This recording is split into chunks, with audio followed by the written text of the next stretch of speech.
Good evening. Thank you for joining us tonight. The school committee may seek to convene into open session and recess to executive session for discussion and action regarding these items of business. It stemmed from an open meeting under Rhode Island General Law 46-4. Discussion and action, NEASK, recess duty operation appeals.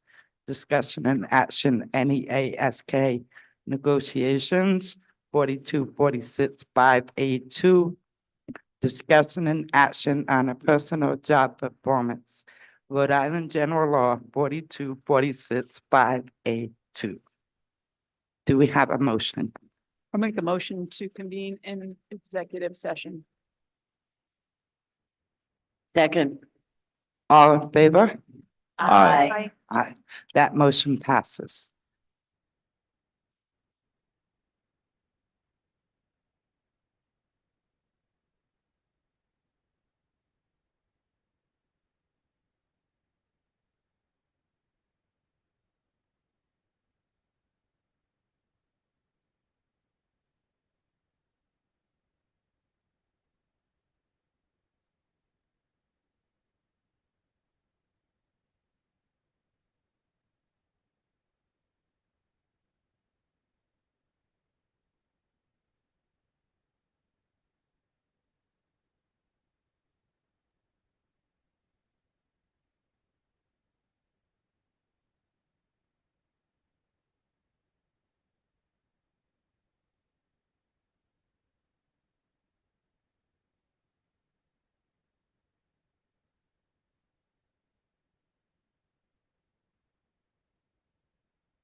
Good evening, everybody.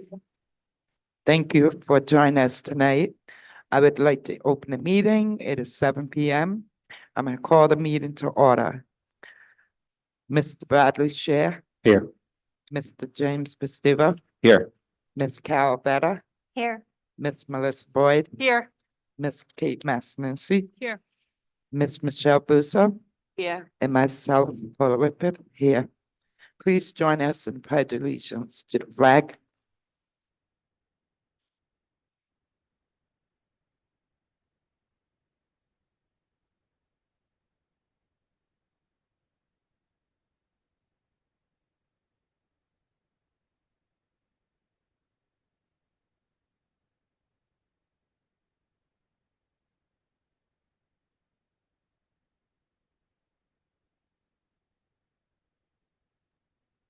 Next, I would ask for a motion to seal the minutes of the executive session. I'll make a motion to seal the minutes of executive session. I'll second. All in favor? Aye. That motion passes. In the executive session, the committee has started working to engage with a search firm for the purpose of finding a superintendent. We will provide more information as we move through the process. Thank you. Next item on the agenda, I think I have Ms. Massey. I'd like to make a motion to pull from the superintendent's report items A, B, and C and move those to the front of the agenda. So before community comments. Second that motion. All in favor of that Aye. motion? Aye. Aye. Aye, that motion passes. So next, we will move to the superintendent's report, items A, B, and C. Mr. Littlefield? Well, thank you, Madam Chair. We begin our meeting tonight on a happy note, as I'm pleased to present for some well-deserved recognition, the South Kingstown High School Rebels girls tennis team. This fall, they were the Division II state champions under the direction of Coach Ron Madison. It's a terrific accomplishment, something that they can all be proud of. I'd like to ask our athletic director, Mr. Lynch, to come up and introduce the team and members of the team. If you'll come forward when you're called, we've got some certificates for you, and we want to assemble you for a team photo.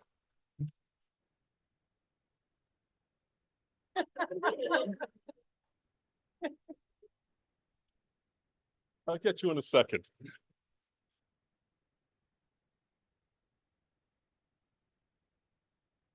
No, I'm gonna have to read it off yours.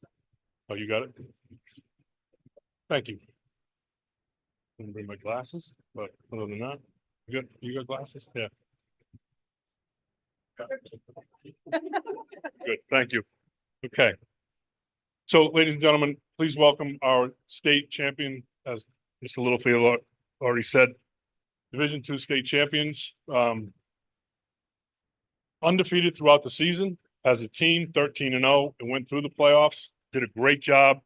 We also had the privilege of having the individual state champion, Alexa, now you can stand, Alexa Clark.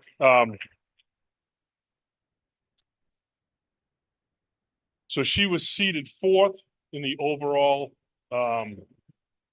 standings to start the proceedings, because Division II, you get punished, if you will, by having to play down a little bit. And she ran through that tournament like nobody's business. She lost 3 games in what, 6 matches? Was it 6? So it was great. And then our team followed that up with a great run in the playoffs. And it was, they did a fantastic job. Just so proud of them. We talk all the time about representing South Kingstown. Your town, your family, your school, yourselves. This group, tremendous. So great round of applause for them again, please.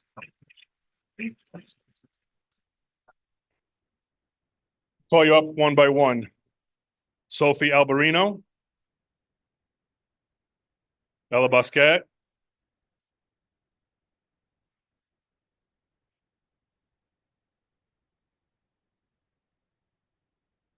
So can I change the order a little bit here? Astor Russell.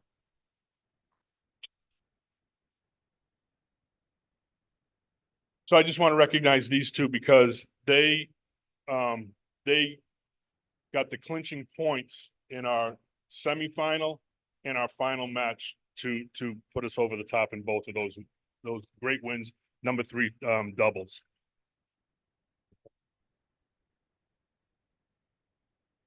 Okay. So, Alexa Clark.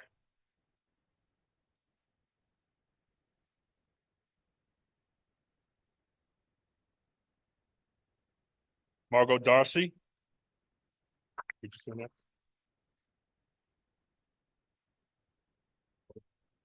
Yeah. Zoe Pollock. They're just calling it. They're just calling it over here.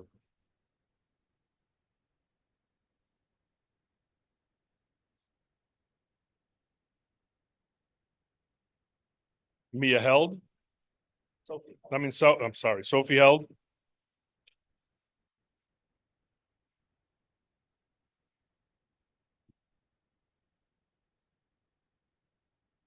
Bonnie Moore.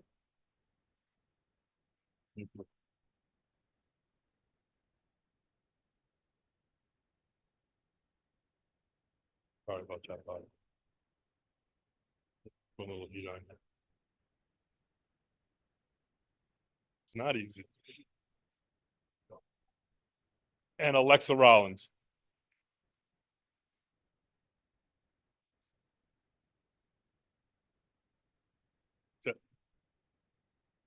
Ladies and gentlemen, again, our state champion Division II girls tennis team. Great job, ladies.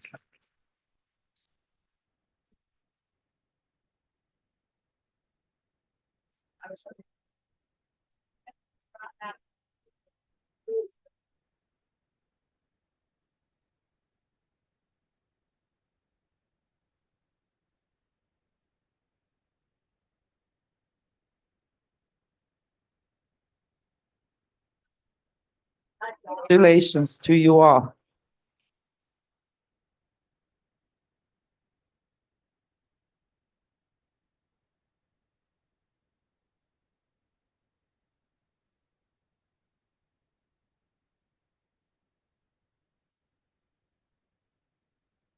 We also have one more piece of recognition, and I'm going to call on my partner, Assistant Superintendent Alexis Meyer, to do the honors, please. Ms. Meyer? Thank you, Superintendent Littlefield. On behalf of Superintendent Littlefield and the Honorable South Kingstown School Committee, it is with great pleasure that we acknowledge Ms. Keeler Cavallo this evening as the recipient of the Rhode Island National Education Association Education Support Professional of the Year. This annual award from the NEA serves to highlight the significant contributions of education support professionals to their schools, their communities, and the education profession as a whole. This recognition received by Ms. Carvalho underscores her efforts, accomplishments, and achievements, demonstrating the critical role education support professionals play in supporting student learning, growth, and well-being. Currently serving as a teacher assistant at Matunic Elementary School, Ms. Carvalho began her career in South Kingstown in 2015, serving in various roles, including the preschool program and working as a teacher assistant at South Road School, Peacedale Elementary School, and Matunic Elementary School. Ms. Carvalho's efforts involve supporting the diverse, individualized, and developmental needs of our students. She provides support to student learning by working with them in either an individualized setting or small group setting. She contributes to supporting student growth and development, addressing communication needs, behavioral and social emotional learning, and other areas of need that may impact a student's learning. We extend our heartfelt congratulations to Ms. Carvalho, celebrating her well-deserved recognition. And if you would come forward, we would appreciate that.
Ms. Carvalho just informed me she'll be representing Rhode Island at the national conference in this spring in Las Vegas, Nevada.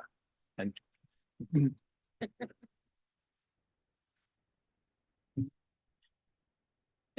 yeah.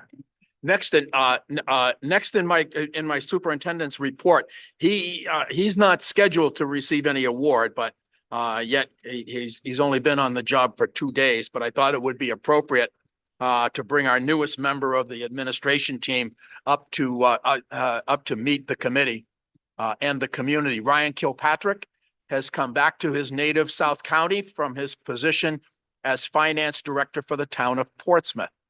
A native of Westerly and a magna cum laude graduate in accounting from the University of Rhode Island. Mr. Kilpatrick has experience as a contract specialist in the defense industry, working for both Electric Boat and for General Electric. We're very, very happy to have him. He comes very well regarded.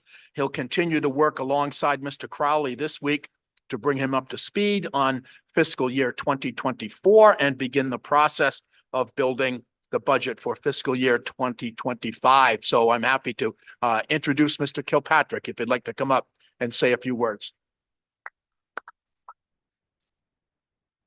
All right, good evening, Madam Chair, members of the committee. Can you hear me?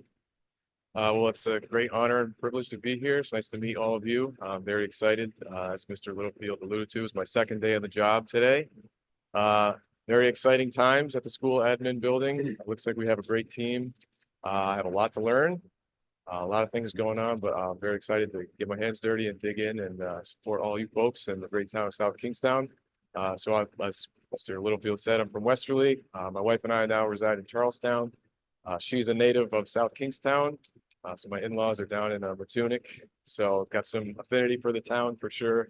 Happy to not be driving to Portsmouth anymore, which is great. And yeah, I'm just really super excited to dive in. I think I got, I like to say I got inoculated in Portsmouth to municipal government. I had a lot of good challenges over there, learned a lot, but I'm excited to try my hand here on the school side. So grateful for the opportunity. Thank you for support. And that's pretty much my spiel. If you have any questions, happy to answer them. Perfect. I just want to say one quick thing. Mr. Crowley behind me here has been an absolute godsend so far. Mr. Tony, mess his last name up. Ferrucci. He's been great as well. So I would be remiss if I didn't at least allow Mr. Crowley to say a few things because he'll be handing the torch off to me here at the end of this week, and I'll be on my own. The training will be off. So just very grateful, especially to Mr. Littlefield and Ms. Meyer as well. Everybody's just been great so far. So very excited to be here. Thank you for your time. Appreciate it. Welcome. Mr. Crowley?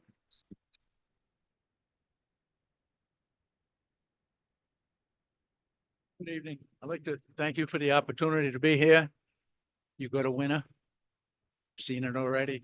You're very fortunate. A lot of the communities go months and months, many months before they can find anybody. As often happens, and it's happened in some of the neighboring districts, somebody shows up and 6 or 8 months or a year later, they're gone. It doesn't work out. I don't think that's going to happen here. I think you got an absolute winner. So I'd like to thank you all. I'd like to thank these folks, the Bob and Alexis. They're great to work with. We had a good time. The whole office staff was great.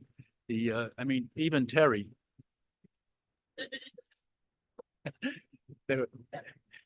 They really were wonderful. It was a very nice experience, and I thank you for it. Thank you.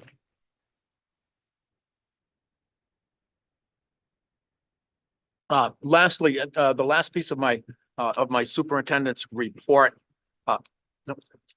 Yes. Not yet. Okay, A, B, and C got moved. Okay, thank you.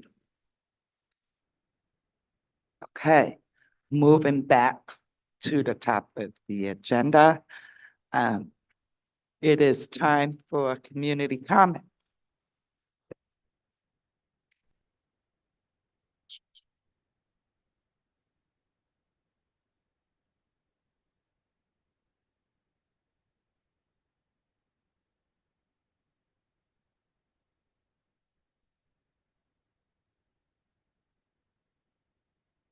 Thank you.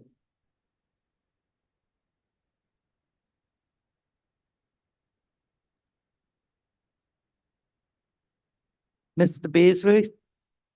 Come on up.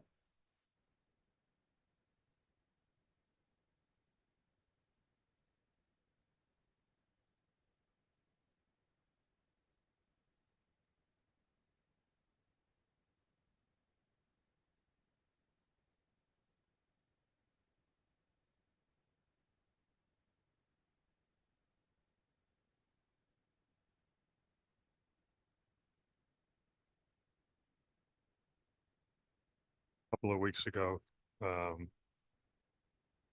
about problems I thought that I felt that I discovered a memo that the district had sent to the town council at the behest of Mr. Magandy after your joint meeting on October 24th. I was questioning data that was on page 3 of that memo had to do with the 2023 surplus and the savings accrued from having fewer people working in the district. I have never gotten a response from anybody, so I'm very disappointed. I expected either to get a response to say that what I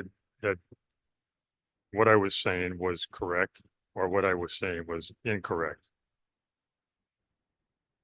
Because I felt I was doing a service for your committee.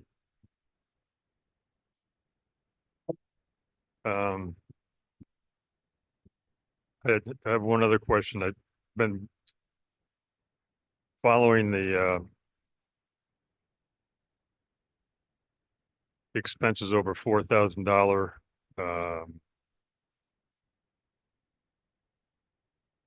that you keep that get put out every so often in your agendas. Can anyone tell me if there are any students from South Kingstown this year that go to North Kingstown High School? That's because I haven't seen. I looked again today on all the ones since August, and I hadn't seen any tuition going to North Kingstown, but I'm kind of thinking that there's probably a couple, or I don't know. Anybody know whether or not we have any kids going to North Kingstown this year? We do. Is there any way to find out how many?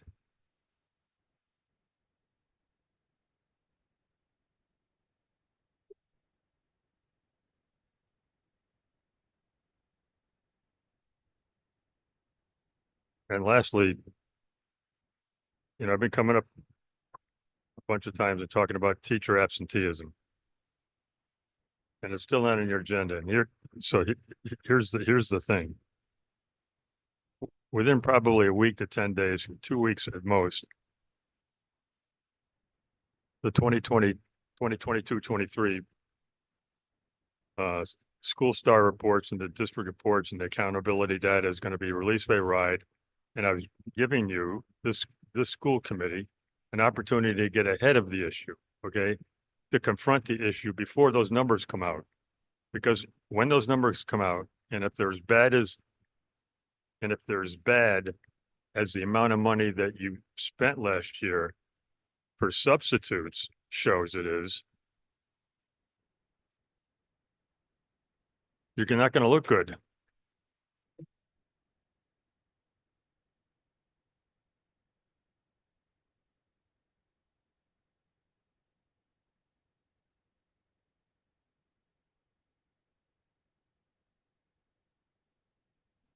That wants to come forward that did not sign to make a comment here in the building.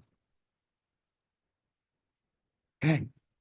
With that, end community comments and move on to the next item on our agenda, which is the consent agenda. Do I have a motion to approve the consent agenda? I'll make a motion to approve the consent agenda. Second. Favor?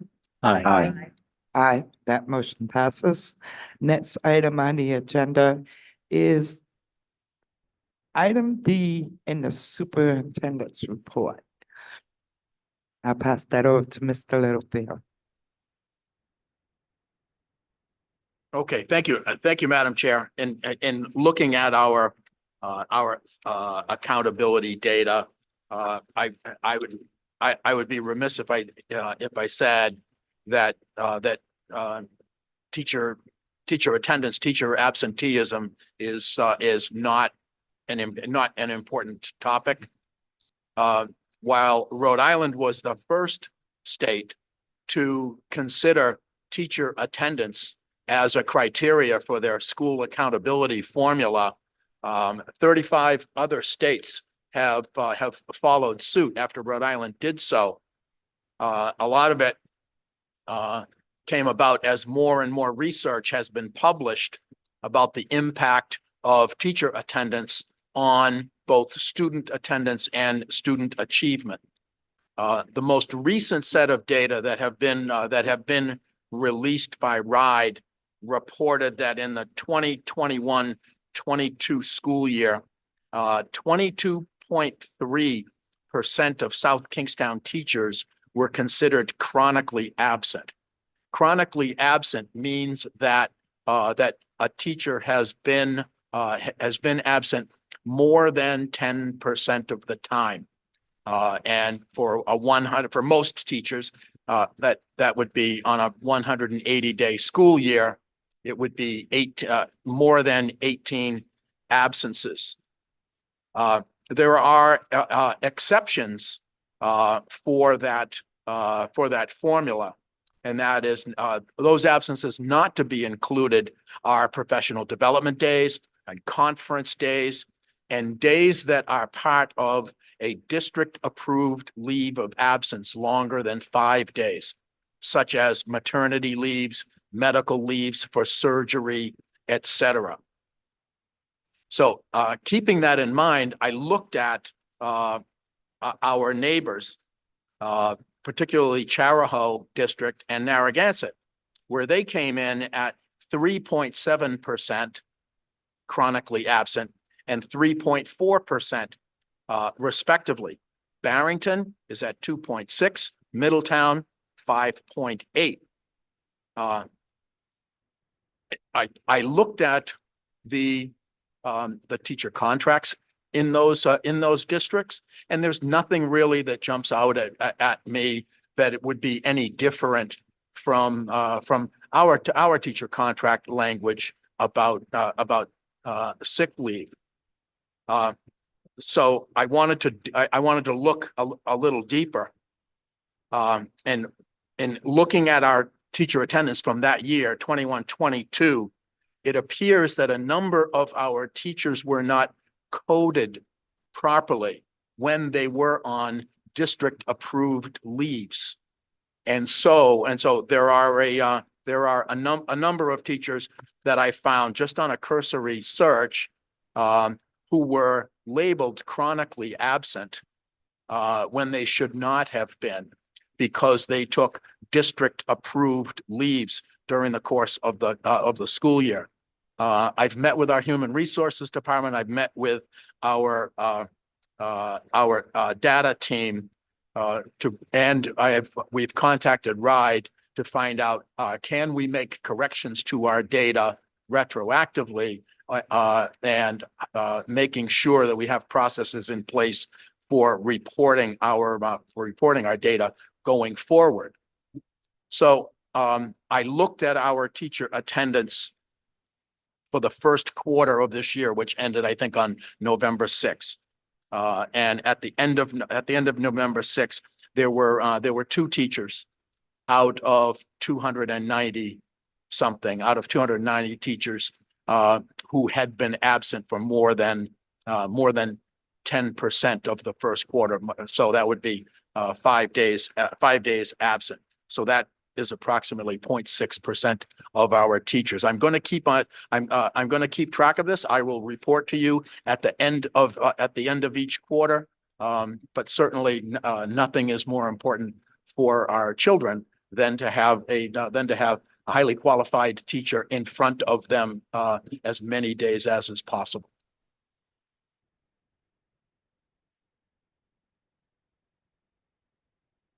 Thank you, Mr. Littlefield.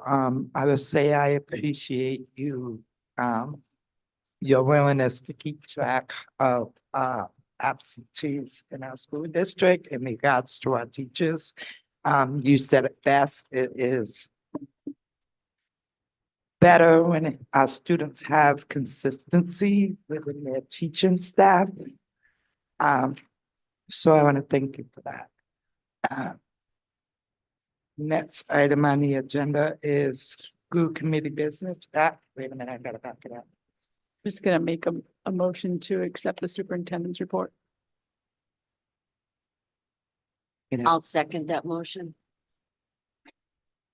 Aye. Aye.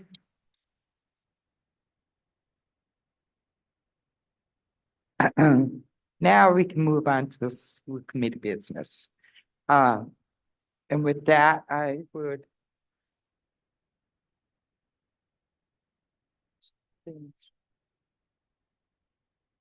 Yeah, thank you, Chair Whipper.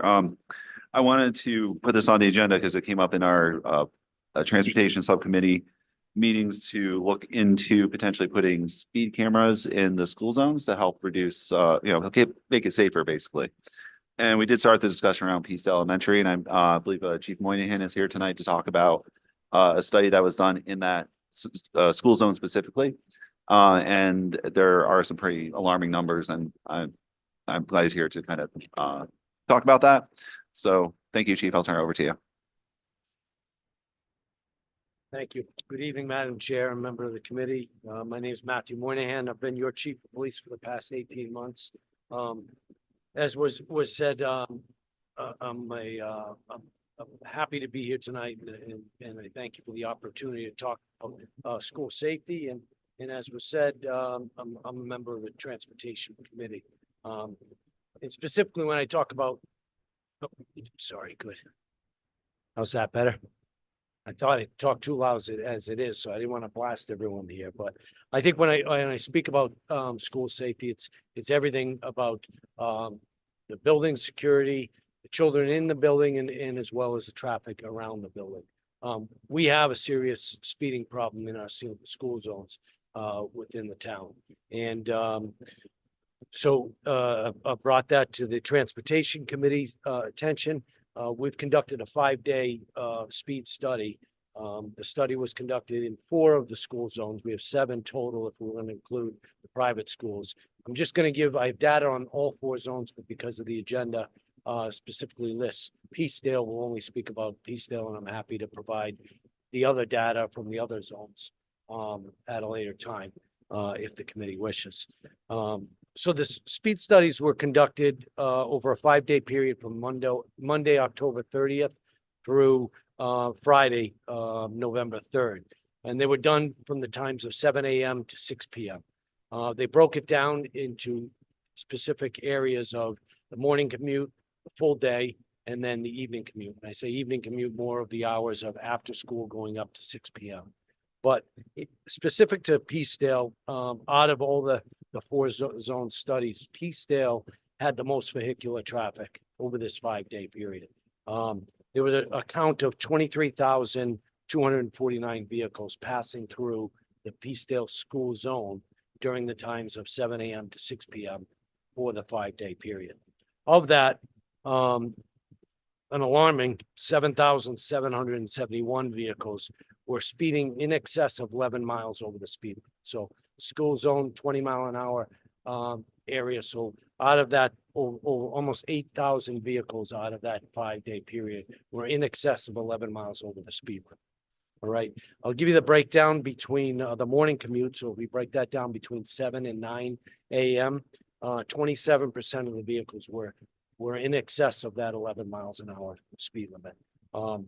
between 9 and 4 p.m., 34% of the vehicles going through were in excess of 11 miles. And between 4 p.m. and 6 p.m., there were 37%. There, you know, in looking at it overall, the speeds were very high. There were some egregious speeds that were counted. But what this broke down to is 1 in 4 vehicles that were passing through the school zone at Peacedale were in excess of the speed limit and were going 15 miles over the speed. That's 1 in 4 that were in excess of 15 over the speed limit. And again, just as a reminder, the speed zone would be 20 miles an hour. We're currently right now collecting data on the other 3 zones that we missed out of the initial study, and that data we don't have. You know, when we look at this, we can see from the data how troubling it is. And as I said, I'm not going to give you the specifics on the other zones, but they were equally, if not more troubling as far as the vehicle count, the excess of speeds that are there.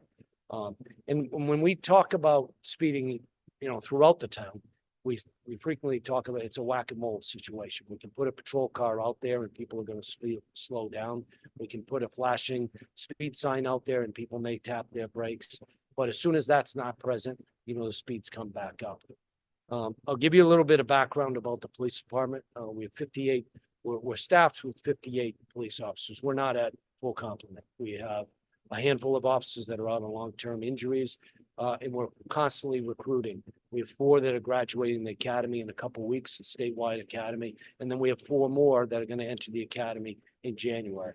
So that's a constant staffing challenge that we have in the police department to keep those ranks. But we have, you know, staffed again for 58 officers. Of that, 30 are strictly dedicated to patrol function. We estimate about 50,000 calls for emergency calls for service a year in the town. So 30 officers that are assigned to answer those emergency calls. It really, you know, our shifts are lacking the staffing needed. You know, typically we have 5 or 6 officers working per shift to answer these calls. So I'm here tonight to highlight the problems we have in our school zone. And I ask for your support in, you know, working together, your guidance, your thoughts on how we can correct this problem. There are some options. Speed cameras is one solution that has been used in other jurisdictions, and basically they would be, you know, if approved by the school committee, the town council, placed in all school zones throughout the town. We could set the limit. So certain communities will set that limit at 11 over and people can get a ticket. Or you can even go higher. When we talk about the tickets, they're not moving violation. They're not similar because they're not a police officer actually stopping the vehicle. They're very similar to like a parking ticket. Fee would be $50, and that's set by state statute. And the summons or the ticket gets issued to the registered owner. So I don't know if anyone has seen pictures or received it in the mail, but basically what it does is it captures the registration, the vehicle plate on camera, and then it records the speed as it's going through the device, and that information is provided to the registered owner and with the fee structure of $50. Other things that we could look at again is increasing the staffing of the department. And I'll talk to the town council about that. We haven't changed the complement in the police department in over 25 years. Although our needs and the growth of the town has expanded, you know, we haven't grown in the police department. We last year, one of the first programs I established was a traffic unit in the town, but that's not staffed with dedicated officers. Our 2 school resource officers, so Officer Zoglio, who's assigned here at the high school, and Officer Clark, who's assigned at Broad Rock. During the summer months, they're in our traffic unit and they enforce traffic violations. But on the school, their full-time dedicated assignment is here in the schools. And then we have 2 community resource officers that do a variety of different assignments, but they're also in our traffic unit. And so, as you know, as I mentioned, with 50,000 calls for service, unfortunately, traffic enforcement takes the back seat. It takes when time allows for us to be there. I would love to have a department that's staffed appropriately, that we could have a full-time traffic unit and really dedicated more resources to this problem. Or we could look to other technologies, other innovative solutions of keeping these areas safe, keeping the speeds down, and, you know, providing just a better environment for the children in the school zones. So I'll open it up for any questions you may have, comments. Just one thing I remember from your discussion at the subcommittee meeting, you mentioned there was a company that was able to potentially provide services for providing cameras and the ticketing service and also signage. And that's what the company that we have spoken with about it, they provide speed study free of charge. And really the awareness part of it is a big piece, right? When this is not a revenue generating initiative. This is really about keeping the area safe and keeping the speeds down. So awareness is a big part of that. They come in, there's a public campaign about speeding in school zones. They replace all the school zone signage and enhance it, to be honest with you. When you go through our school zones right now, you'll see the signs that are bent, that are tipped over, the flashing lights aren't working. This would be all state-of-the-art new equipment that they would install free of charge as part of putting this together. Because when the automated piece of it, if the flashing lights aren't working, if a sign is knocked down, it isn't in place, then no one should be cited for a violation if they weren't aware. So all of those signs are monitored by the company. So they're solar powered. So if there's snow or excessive inclement weather where that solar power goes down and it doesn't charge up and the flashing lights aren't working, no one gets a ticket during those days. I shouldn't probably say that because now someone's going to cover the solar panel up. As I'm saying it, I say, boy, I'm giving trade secrets here, but yeah, that would be the big part of it is also the marketing of it, the awareness piece of it, public relations piece of it, to make sure that everyone knows to slow down when you come into these areas, and there'd be proper signage advising people of that. Yes. I really appreciate looking at this, keeping our students safe and staff in our schools is so important. I'm just I guess I just want to know more about the jurisdiction. Is it us, the town council, both of us? Do we need to talk about it with them in conjunction? I just wonder like in whose court this kind of falls into. You know, in looking at other jurisdictions or the municipalities, I think it's a collaborative approach. I brought it up forward to the Transportation Committee. I welcome the opportunity to speak with you all here tonight. And I think it's also a conversation you have with the town council, but I think it's a community decision to make of what we want to do going forward. And not even so much whether this is the direction we go, but also if it is the direction we go, how we're going to, how it's going to work. You know, what is going to be the maximum speed? You know, how much advisement are we going to do? And so I think all of those type of thoughts can come together in a collaborative approach. And so are we talking like a camera in just all of the school zones, Mattunac, West Kingston, Peacedale, the high school? Every zone, every school zone would be included, to include the private schools as well. Now, when I say that, Proud is obviously doesn't have a school zone. They're right on Route 1. That's not a school zone. Monsignor Clark is really, you get the ramps going on to Route 1. That's not technically a school zone. But we're talking about Kingston Hill, Compass School, and Waldorf down on 138. So, but everyone would be included because we wouldn't want to specifically place it in one community of the town. It's a school zone, so everyone should be. And will those be up on poles or are they going to be like boxes? They are poles, yes. In other communities, there's boxes, you'd see them on the sidewalks, but this specific company, they mount them on poles. Thank you. I just want to thank you for coming, and I'll say as anyone who has kids at Peacedale can tell you that it's a dangerous road, especially in the mornings when I think your students are trying to get to class on time. So any attention to that little stretch is appreciated.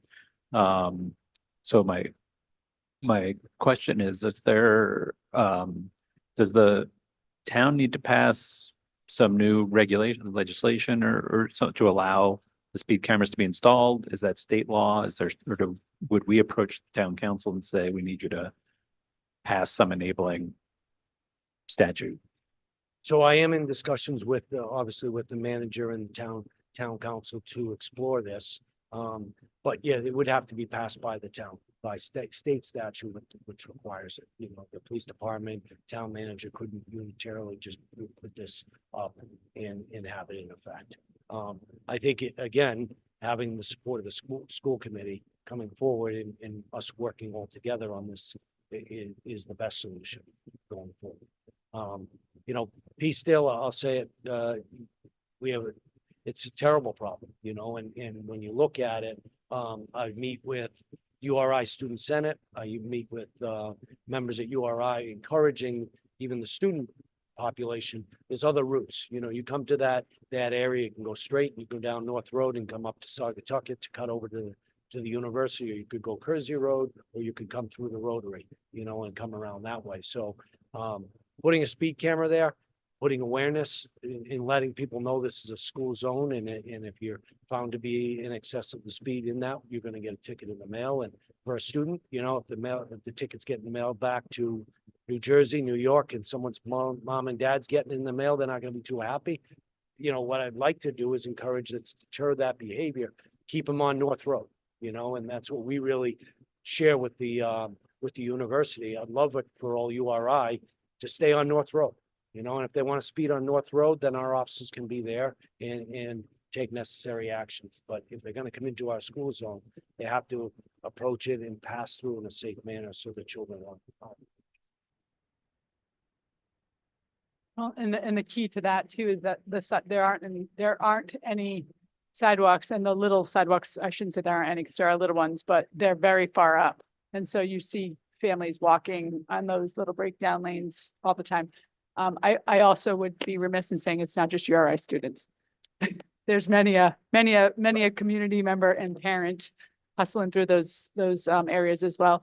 I was at the transportation subcommittee meeting when you brought this up, and I think it was alarming to hear that. First of all, it was alarming to hear how much traffic went through that area. And then how many people were in excess of 11 over, you know, 5 miles, 7 miles. Okay, you can wrap your head around it, but 11 miles an hour over and above was alarming. I know the intent is safety, but I am curious when it comes to cost. Is it a budget neutral? Is it revenue generating? Like, what does that look like for the town? So it is budget neutral. There would be no cost to the town at all to put this up and there is a fee structure to it. So there is going to be revenue generated from it.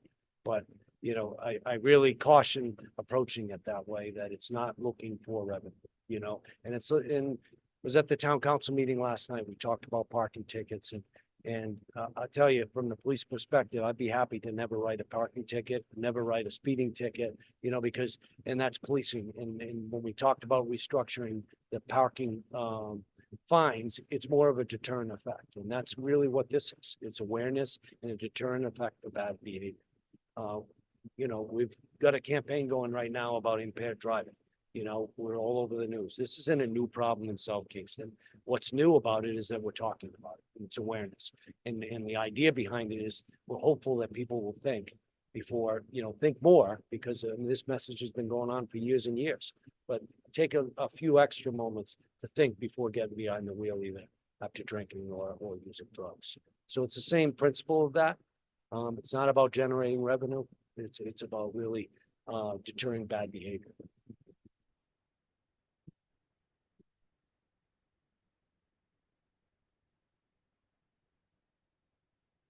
Just, I've read about some of these camera programs in other municipalities, and some of them seem to have set up like a warning system, like the first time you get caught going, whatever the number. I think I gleaned from your information that the number of miles over the school zone speed limit is determined by the town. That's Okay. correct. Okay, so once that number is arrived at, there's a warning system, you were, your vehicle was found going, 35 miles per hour in a school zone with no consequences, but for the first time, is that something that is also determined by the town? I haven't specifically heard of that, as far as like tracking to say the first violation is a posted warning. It's definitely something we could look at. What you do is you set that threshold. If it's 11 over, if it's 15 over, that would be established with the company to say, we don't want any violations going out until it hits that threshold. If an added piece of that threshold is to say, if this is the first time this vehicle has been found to violate, it's pushed out as a written warning. That's something we could explore. Did that answer your question? I'm sorry. Yeah, I just wondered who determined that. The community, because I thought I had read about it in another community. But I may be dreaming. No, I think, with this program, and this is again why we're here having this discussion, I think we can establish it as we see fit. And as a community, we look at it and say, if someone's going through the school zone in excess of 11 miles an hour, it's a ticket. If we say that the first time that vehicle passes through in a 12-month period, it's a warning. The second time it's a ticket, third time it's a ticket, and go, I think we can establish however we want it to be. Does that also mean like establishing and to bringing the individual in court in front of a judge? So what would happen, we've just set up municipal court. We have our first municipal court hearing in 2 weeks. But appealing this would be, it would be part of it. If you felt that you were issued in error, then you could come to the municipal court. There'd be a court date on there and you could speak to the municipal court judge about it. The violations, I don't know if you've seen it in other communities, whether Pawtucket or Providence. I'll admit, in my family, I've received them in the mail. I'm not going to take ownership to the ticket, but it's pretty specific. It's good footage. You see very clearly. It would be the back of the vehicle, so you wouldn't necessarily see who the operator is, but you definitely know it's your car, it's your plate. It's kind of tough to say it's not you. Yeah, I've had my fair share of All right, those see? particular tickets, but I confession. was not the driver at the time. So I do know about that. However, I would like to thank you for your presentation. Whoops. Well, I just have that just brought something to mind. I know other communities have had a problem because only in Rhode Island, the same number of plate is on a commercial plate and an individual plate, Yes. so that you run into problems. So I think an appeals process is absolutely necessary because you will find that So probably. there's a behind. vetting process because I did speak to this company. This company is actually from Tennessee. They do a lot of the work on the West Coast and down south. They don't have any customers in the Northeast. And I brought that up. Only in Rhode Island, we have suburban plates, commercial plates, combination plates, passenger plates, vanity plates, you name it. There is a vetting process. So what happens is if they do it all on their end. If the car comes back and it comes back to a white Honda, they run the registration plate and it comes back to a blue pickup, it's scrapped. We never even see that. Okay. And then if it's a white Honda and the registration comes back to a white Honda, that's a good one. It comes to us. I certify the list. And then once I certify the list, we are now on the hook for paying for that violation. Okay. So paying mean there's a fee for the town for the services that the company does to process the violations. We have to pay that out. And so whether we collect on that or not, but when I say it's budget neutral, the company assures, and it's part of the contract, that you'll never end up owing the company money for unpaid.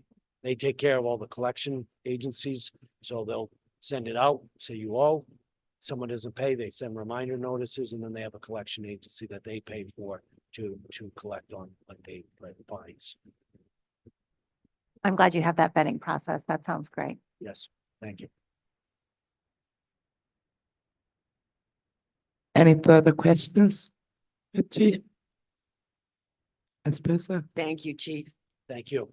Thank you for your time. Thank you for Thank coming. you. The only, Thank you for before your he time. leaves the podium though, Paula, because, so we have this as a discussion action and we, I think inevitably will need to vote on it as a body, if I'm not mistaken, going forward. If I guess what I'm curious is, You don't have to take action tonight. not tonight, but going forward, we're going to need another we're going to need him to come forward on It- another I meeting, mean, we can kind of, or do we let the town council I now think take it is ownership a of it? town council issue, and certainly if the committee would like to put this on the agenda for a future meeting, have the chief come back and discuss the data from the other towns, sorry, the other school zones, and that's certainly fine, and perhaps a vote could be taken to officially put support behind this idea to the town, but ultimately it would be a town decision. They're town roads, it's a town issue. So I guess the question is can we vote to support? Certainly, I mean, that's at the committee's discretion. I don't think we do that tonight. But you don't have to do that tonight, especially if you don't have, if there's further data to be collected, it's at the committee's discretion. Thank you. Good night.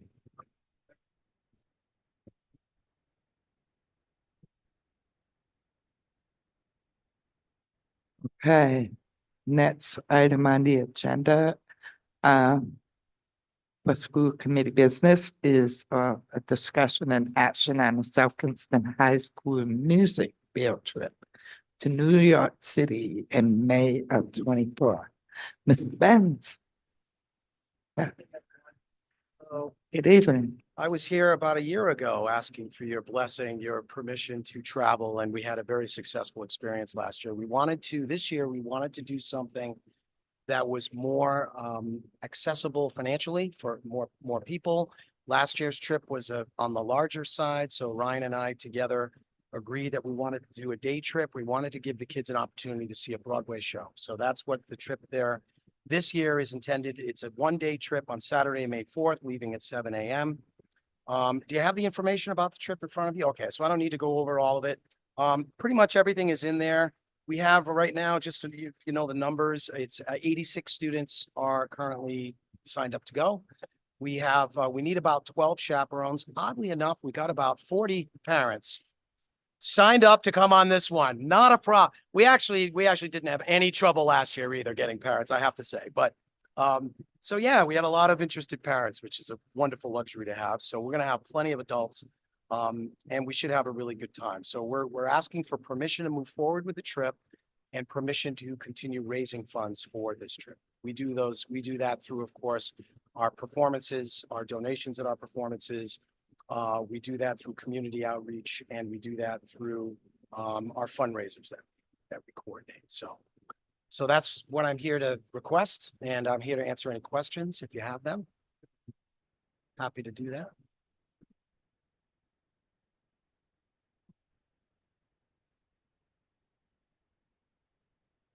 Question I have, this is different from the performance festival.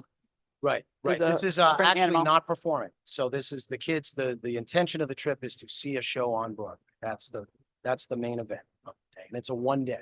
So yeah.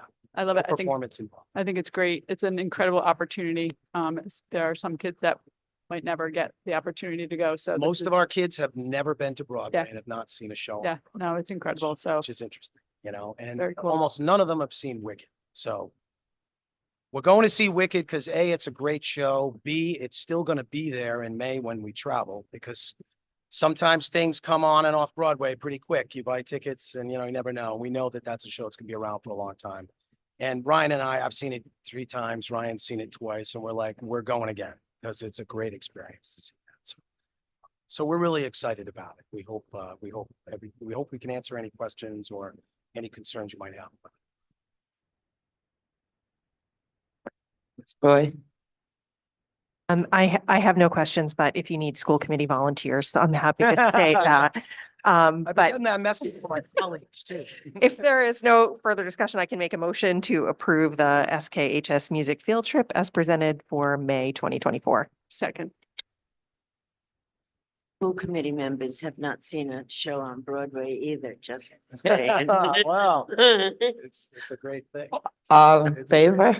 I. Aye. Aye, that motion Thank you passes. very much. Thank you. Thank-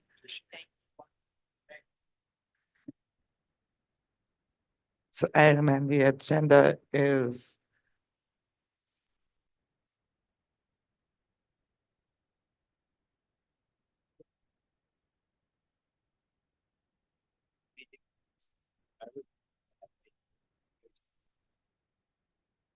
I asked you, did that already.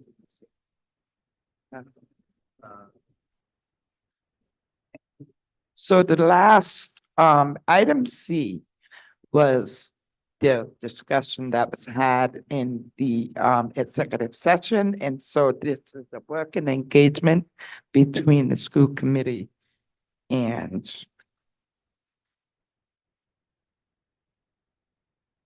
such firms. Thank you. So moving on, we're going to move on to a discussion and action for policy 8440. I will pass that over to our chair of the subcommittee, Melissa Boyd. Thank you. I will state, along with other policy committee members that are here, this is our second read tonight for this policy that was brought to us by Dr. McGarr and his team to update the high school graduation requirements based on state laws and updates. So before you, you have a clean copy of that. Between our first read and this meeting, I've received no additional comments or suggestions. So I would ask for your review and or comments and potential approval of 8440 as revised.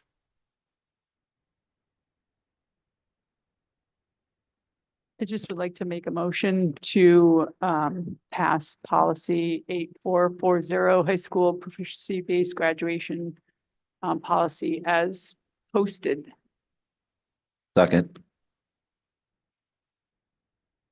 All in favor? Aye. Aye, that motion passes. Okay, next item on the agenda is the school building committee update presented by Lafayette. Come on up.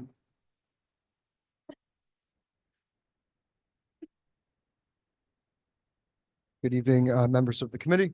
My name is Chris Spiegel. I'm a senior project manager with Left Field. We are the owner's project managers for the South Kingstown High School building project. We're here before you today to discuss potential schedule impacts. As this committee is aware, it is Left Field's responsibility. It is our role to make sure that the town of South Kingstown gets the absolute best value for any money that they spend on this project. Part of that value that we are talking about is also making sure that you guys have your choice of which teams to select moving forward with your architecture, your construction manager, engineering firms, and things like that.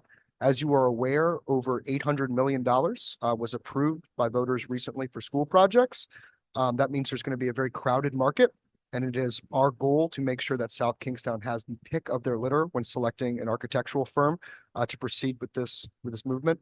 My colleague, Matt McBurney, a professional engineer and former construction manager himself, has provided two schedules for you guys for us to comment for you guys on tonight.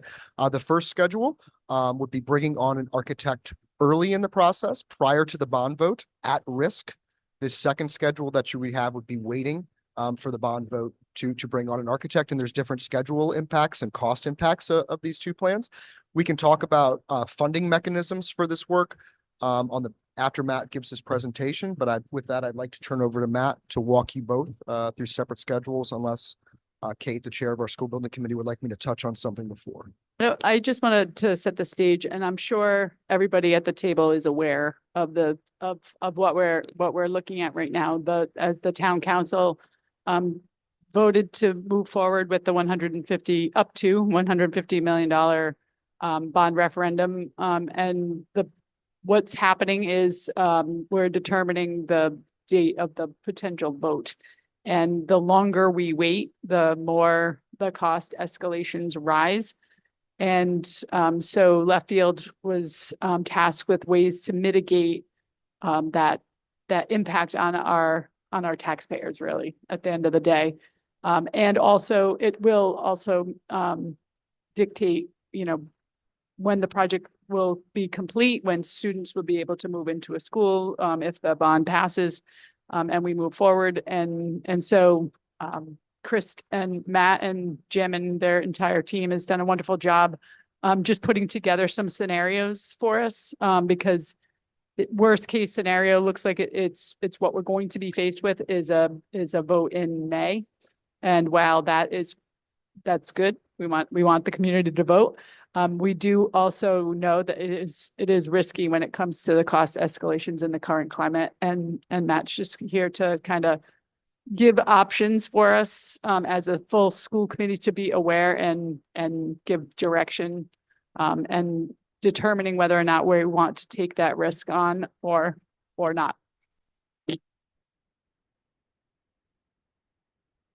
Matt McBurney, Left Field. So you have two schedules in front of you, and the one that I'd like to take a look at first is on activity 5, schematic programming, with a start date of 5/8/24.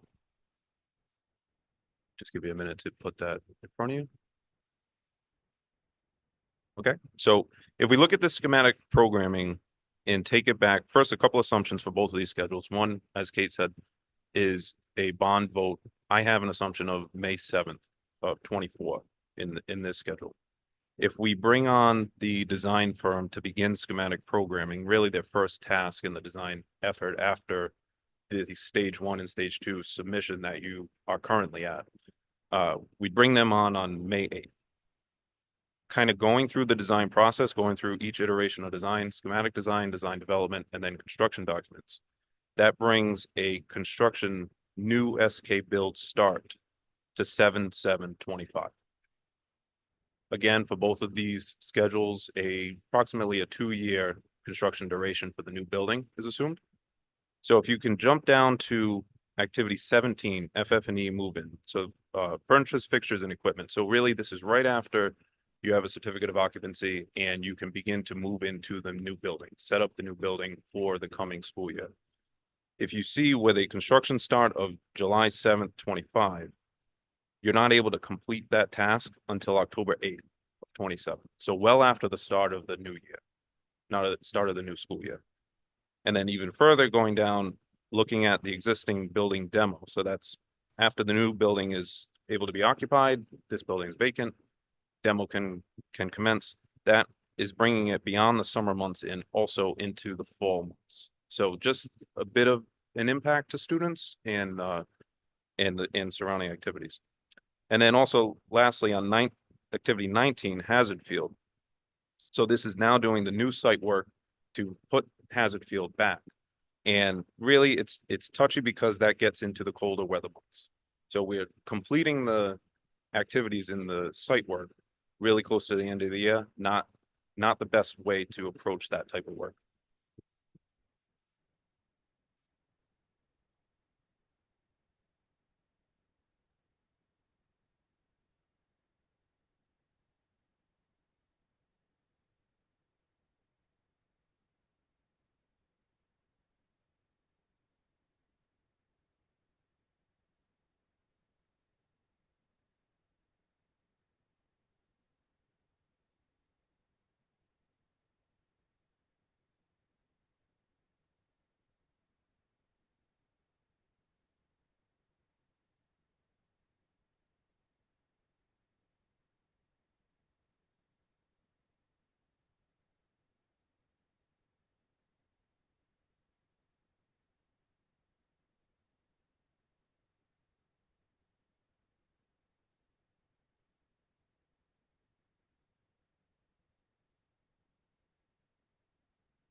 And in my opinion, I think that the benefits outweigh the risk. But you know, that this is something that's not budgeted, so I'm assuming we would have to take this out of fund balance. Is that correct? The preliminary plan would be that we would delay some of our capital projects. And if you'll recall, we committed over $600,000 into the capital fund. And so we would commit some of the capital fund to this. And then should the bond pass, it would be reimbursable. Should the bond not pass, we've been given reasonable assurance from RIDE that that would at least that investment would at least count toward our 3% requirement that we dedicate to capital improvement. Maintenance of that. My next question. So To thank our you. maintenance of effort. yeah. Yes, thank you. That's good. So you're ready for an RFP to go out on the 7th. When would you expect responses? So, don't have the full calendar, but it would be, I think, January 12th. Is that a Friday? I think Friday, January 12th is when we would get the qualification proposals back. You're looking at about approximately a week to shortlist firms, another week, for. Sorry. I thought I had a pretty loud voice. Excuse me. So we're looking at 129 actually as when the RFP process would be completed in terms of being able to interview firms and being ready to award.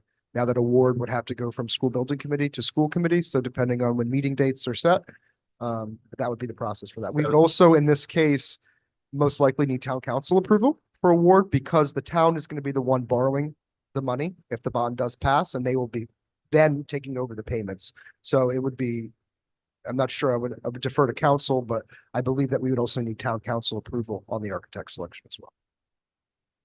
That was my next question, is who makes that choice? So my question about the later start, if the building is complete in October, how does that move? If you're completing a building in mid-semester, what does that move in look like? Are you actually waiting until the end of the semester? Are you moving in the? No, so you'd be completing the building August 16th of 27. But the FF&E, the furniture move-in, and really kind of your own move-in to the new building, based on an assumed duration for that would take you into the October date. So the building would be standing, the building would be safe and protected. But your process of moving in would now either have to shrink to a very short time and it'd be a very chaotic time period for you, or you take the full duration and you extend past the start of school. Right. So essentially you're starting school in one building and within 6 weeks or something, you're moving into another. Sorry. Okay. So not necessarily. I have worked on many projects where we had contractors in the building when teachers were moving in and students were in school and, you know, work was completed on night shift, bathrooms were finished, tiles, things like that. That is the nature of school construction, especially occupied buildings. The schedule that Matt presented, where we would ask you guys to take on this risk at the beginning of the project, it gets rid of that.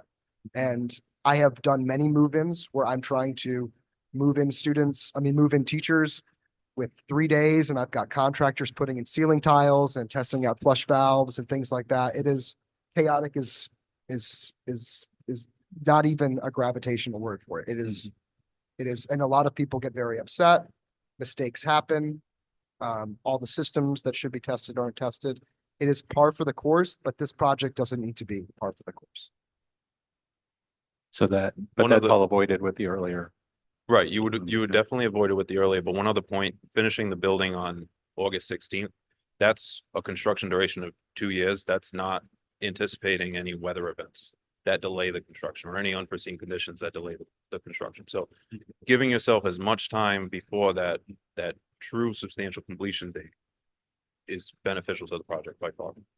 And at what point in this process do you lock in the contractor? So we have CM procurement on an early stage. It's the same for both, but we would have it by mid-May of 24. So that's also important to know, and it's a very good question, because if you bring on your schematic programming earlier in the process, so if we bring it on at the end of January versus May, you're able to have your CM bid a better set of documents. They're not now kind of shooting in the dark and just taking a guess. You're actually able to have them look at something on paper and put their pre-construction services, their general conditions, and their fee to something substantial. And they're locking in a price.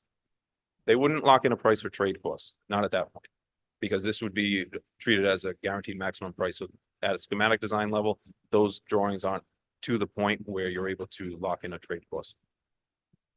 Should also just note two things about the procurements. An architectural procurement per Rhode Island law is a qualification-based selection only. We do not ask for any pricing at all. In fact, if a company gives us pricing, that's actually a reason for disqualification. The state of Rhode Island wants you to make a decision based on the best architect possible. Now, us doing our due diligence and having worked in this field, we've spoken to many architects that are interested in this work, and we solicited, information about, what their durations were for schematic programming phase. This is how we got to our number about what we feel is a comfortable not to exceed.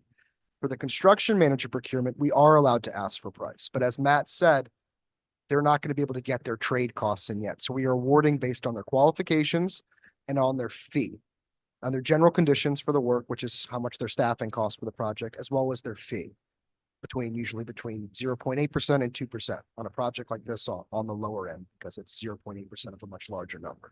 But I just wanted to make that clear that we're just not selecting an architect based on cost in any means. Once a firm has been shortlisted, then we will enter into negotiations on the town and the school department's behalf with that architect. And that's where we will be able to find you an absolute price for this first phase of the work that we're talking about now. However, $350,000 gives us a contingency to make sure that we can afford the architect that you guys want to bring on. Question about the escalation costs. What is that covering when we talk about escalation costs going up, being $630,000 a month, potentially saving 2 months? That's a big chunk of change that we could save, which is nice. What is that attributed to for those escalation costs? Is that in materials, or what does that cover? Yep. So escalation is taken on construction costs. So that's trade costs and the oversight from the contractor. And just for your information, it's a 6.5% annual that was assumed for that to get to the monthly rate. And that is kind of it's a conservative number, but it's right in line with what market escalation costs are looking at for the next year. We have an escalation contingency. We do have an escalation contingency built into the project. We do have a owner's contingency built into the project, but we don't want to be using that at this phase of the project. That is really for once we get into the project, and that's an opportunity for the district to add scope. It's an opportunity for us to deal with the existing conditions that have not been determined yet, so that we don't have to pull back scope in order to meet those existing conditions. It's certainly not worth taking money out of contingency at this point. You'll get much more value for that contingency later on in the project. Thank you for the information, and I'm appreciative of the thought of trying to be as fiscally responsible as possible. So this is helpful, and I know some of this was discussed at the building committee. Two questions, I think, at the moment. So if I'm understanding this correctly, is this tentative schedule, looking at the early SD programming, might we see some shifts in that schematic design or schematic programming time window, where there'd be some differences once a firm was hired? And specifically, I don't know if you've already discussed this. For example, it looks to me like the field conversation comes at the end, or the plans for that. I don't know if that's already decided based on your best input, or if that is something that who would be hired would give an input on cost and actual plans down the road. So I'll take your first question on the schematic programming timeline. If you were to do it early, as in the January 30th start, you'd bring them on and commit only to that schematic programming phase, with the remainder schematic design development, construction documents, and then construction administration being a separate kind of approval to proceed. So that's how you would protect yourself, because the schematic design phase of work is a much higher amount than the not to exceed 350,000 that we're speaking about here. Did that answer your first question? Okay. And then on the field, so if you look at Hazard Field has to happen after the new building is built. So that's why that's at the very end. The Curtis Field upgrades, that has fluctuation. So I have that slated for April of 27 to begin. Really, you can look at it as a spring of 26 to begin too, but it would depend on how the project kind of was laid out at that time. Well, thank you. That's not locked in yet, and many of these dates are not. The other piece is there a benefit, and you didn't discuss this here, and maybe it's been discussed in the committee meeting, if we have this schematic programming earlier, would it be shared with the community or shared with this committee? Because I think we hear from many people in the community, I'd like to put this out to vote. We want to have them have as much information as possible. And I think that is super helpful to be able to have a sense of what it might look like as we get closer to planning. That might, in my mind, that's a benefit. Do you see that as a benefit of doing this earlier? Absolutely. It gives you really something to go forward into the vote with, because the schematic programming will bring your schematic design or pre-schematic design up to a level of finish that you wouldn't get if you didn't bring it on prior to the vote. Just to add into that, we want as many people on the school side to be available during the schematic, programming phase. If programming goes into June, teachers are leaving school. They might not be as engaged as they would be if it was during the school year. People might leave for the summer. So we want to make sure that we have as many people here as possible during the schematic design. To your point, to get as much community involvement as possible.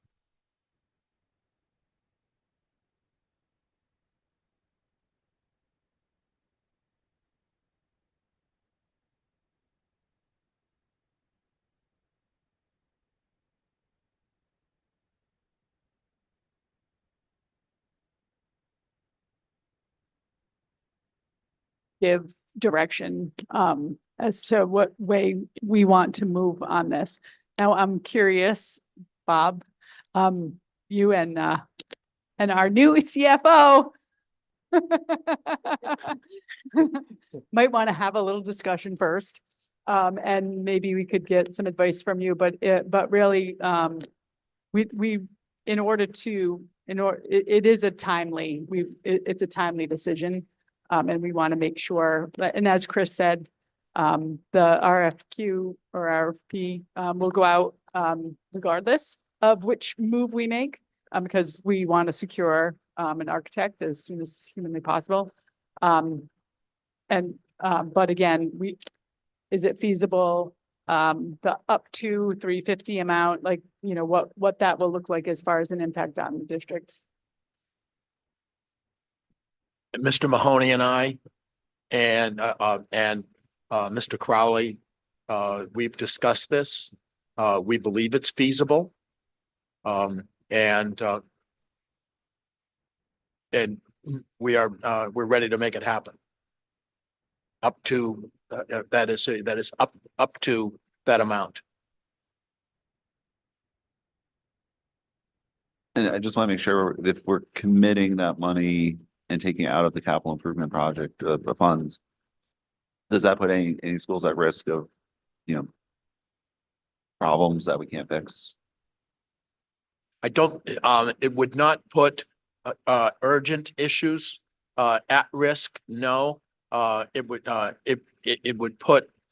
delay it would delay some projects that would be scheduled for down the line anyway, and for in the summer, etc. So we think that we would be able to continue with the projects that we have going now, and be able to catch up later. Does that answer your question? Does that answer your question? Yeah. It still makes me a little nervous to commit that much out of our budget, but yeah, so that answered my question. That's good. Follow up around that. So, I think Chris said, once the construction starts, that money would come back, but also heard that the town council wants us to put money into the project. So those two things seem to be in conflict. So is there a guarantee that if the bond passes, that money comes back to district? Or is that at the discretion of the town? That's a policy question. I'm not prepared Okay. to comment. Actually, I just want to be clear, we would have to ask the town to reimburse those funds. I believe so. And Right. the way I've seen it done in other way I've done it in other districts is exactly as you said, that is the school department put out the money ahead of time. When the bond did pass, the town did reimburse. Likely whenever, I assume whenever the bonds actually got issued, whenever they start that. For the bond anticipatory notes Okay, got pushed out by Rob. thank you. I just think, again, it shows how much we value this project. We're also being asked by the town council several times, what money are you putting in? I think this is a good faith effort that we're putting our money where our mouth is. We are putting this money up forward at the beginning of the project because we believe in it enough. And it makes fiscal sense because it will save us possibility of 1.2 million. So there is a risk, but it's worth doing if we think that this bond is going to pass. And when we start giving tours of this building and people see how bad it really is, I think we're going to get people behind this bond. So I think this is a way to show the community and the town council that keeps asking us to what are we going to put forward? Well, this is this is an answer for that. I should also add that I'm sure some of Director, Mahoney's long-term planning for some of this money probably has to do with the high school further down the line. If this project moves forward, those expenses now are removed from your line item budget, and you have a brand new building that's under warranty for 2 years, which means you don't have to come out of pocket for 2 years. So.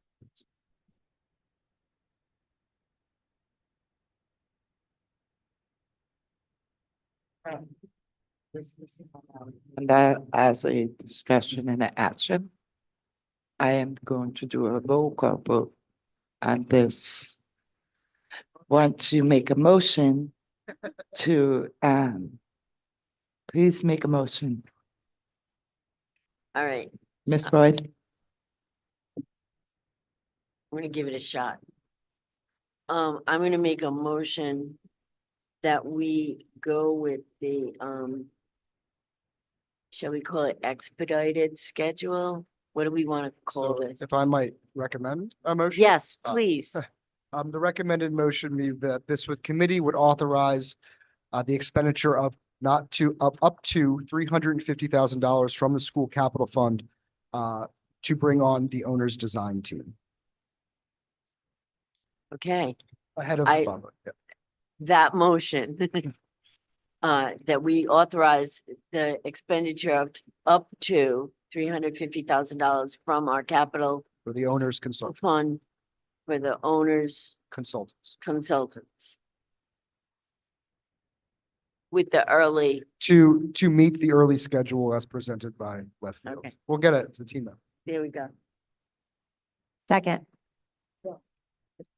okay. Mr. Bradley Chin, Aye. Mr. James Festiva.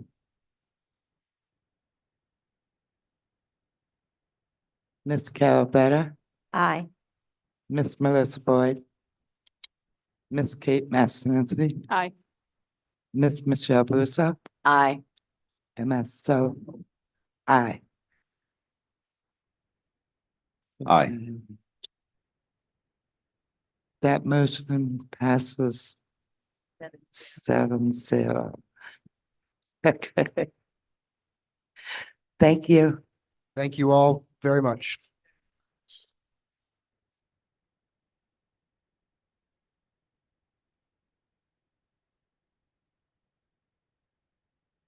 Yeah, quickly. Motion to adjourn.